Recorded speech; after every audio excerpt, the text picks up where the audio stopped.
Hello again, guys. As promised, making a quick video on mounting some traction boards in the bed of your truck. Kind of a low profile mount, especially if you have a tonneau cover sitting on top. They'll sit snug, they'll sit out of the way.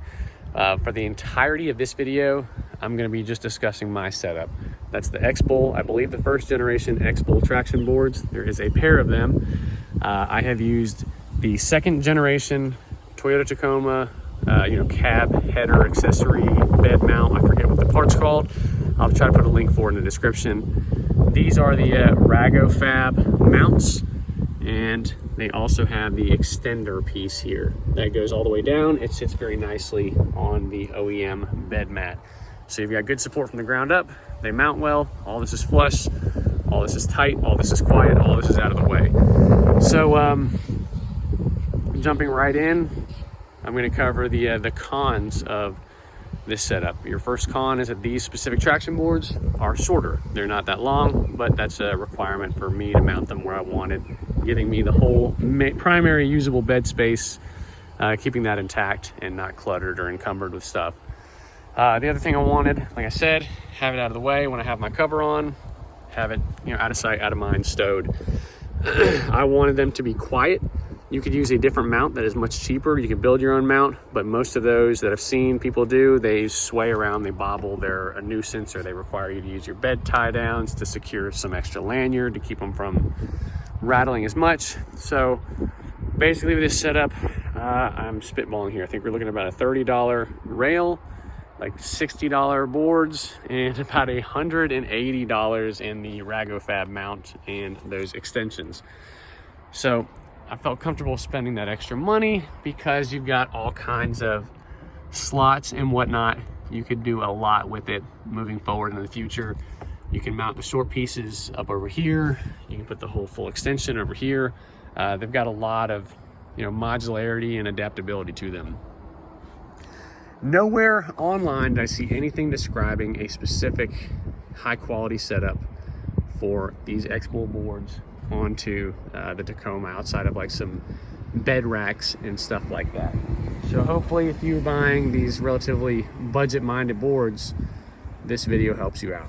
So install the cab header rail accessory mount, whatever this is called. It's just a few Torx bolts and you're in. Put on the Rago Fab. All that will go together. You won't need any instructions. It's painfully simple. I then went to the hardware store, got some stainless metric fine threaded bolts and nuts and washers, and built my little setup back here. I'm gonna slide a little bit over because the cap's blocking me. But I built that whole setup, placed them, aligned them, adjusted these guys, and I was very lucky because these boards only have the 4 center cutouts in those areas. They've got 2 over here, but I really wasn't trying to mount them that way because I was worried they might jostle around, rattle around, make a bunch of noise. As you can see, they're very snug, they're very quiet. I had to go on Amazon to get these kind of twist knob guys so that it's just something that you can use, no tools to actuate on, actuate off. Which is a prime time to discuss some of the cons of this whole setup. First con you're gonna notice right away is the Rago Fab mounts. It's like 150 bucks, 180 bucks all in all for the entire setup. That's pricey, especially when you're talking about spending that much money just to mount some $60 boards or what have you. Another con is that longitudinally these boards are not that long. So you could go longer, you can mount them a ton of other places, but if you're mounting them in the bed of a short bed, you're pretty limited. There may be some other options that get you squeezing the most out of that space, but you'll have to do your own research because it's been long enough that I forgot most of what I looked at in researching it. Those are really the 2 biggest cons. Another one is that with this setup specifically, if you have to use it, you'd be climbing out of the cab, getting up either on the tire or into the bed. You have to hand turn all of these twist knobs to loosen them.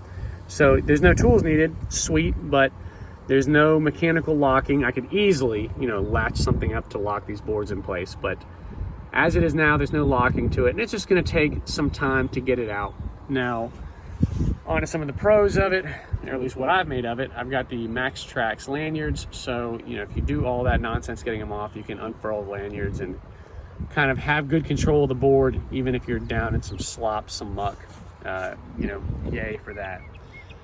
Biggest pros for me though is going to be that, one, it's done, I don't have to mess with it anymore, but two, that it sits flush. When I put my tonneau cover on, they're hidden, they're very much out of the way. Additional con, like I said, I've got all this bed space still usable.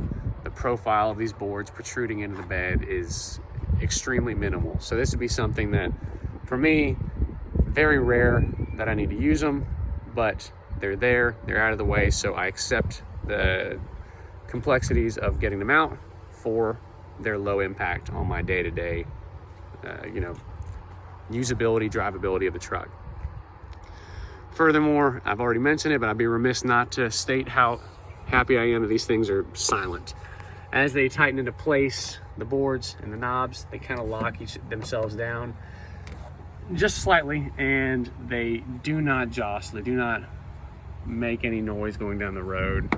So super happy about that. But anyhow, I kind of rambled a bit. I maybe covered some things multiple times because I was almost done with the video and I went to climb out of my bed and I shut off the camera, which was very annoying.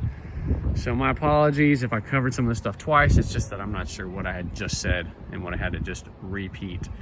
But anyhow, that's a setup.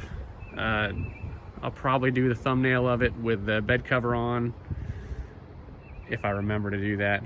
Otherwise, I'll go ahead and drop the links down for that cab, you know, that Toyota rail up there, or at least what the part number is. But otherwise, this is probably one of the longer videos I've ever put out. There was really not a lot of info on it online, and I hope you enjoyed.